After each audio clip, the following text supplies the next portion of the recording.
భగవంతుని సన్నిధిలో మనం ప్రార్థించే సమయంలో ఏం ప్రార్థించాలి? నాకు అది కావాలి, ఇది కావాలి, ఉద్యోగం కావాలి, వ్యాపారం కావాలి, పెళ్ళి కావాలి అని చాలా కోరికలు కోరుకుంటూ ఉంటాం కదా!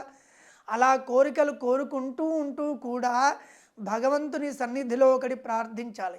యథా యోగ్యం తథా కురు అని ఆ మాటని భగవంతుణ్ణి అడగాలి. అంటే ఏంటి? భగవంతుణ్ణి ప్రార్థించే సందర్భంలో నాకు ఏది యోగ్యతనో, ఏది ఇస్తే నేను సుఖంగా ఉంటానో అవి నాకు ప్రసాదించు పరమాత్మ అని కోరుకోవడమే భగవత్ సన్నిధానంలో కోరుకోవాలి.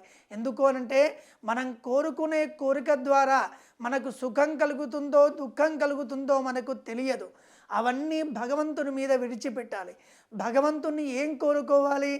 ఏది ఇస్తే నేను సుఖంగా ఉంటానో, ఏదైతే నాకు యోగ్యతనో అది నాకు ప్రసాదించి నన్ను సుఖంగా ఉంచమని కోరుకోవడమే భగవత్ సన్నిధానంలో చేయాలి. కానీ అది కావాలి, ఇది కావాలి అంటే దాని ద్వారా సుఖమో దుఃఖమో నష్టమో లాభమో మనకు తెలియదు. భగవంతునికి భారం వేయాలి. నాకు ఏది యోగ్యతనో, ఏది యోగ్యమో అది నాకు ప్రసాదించు పరమాత్మ అని కోరుకోవాలి.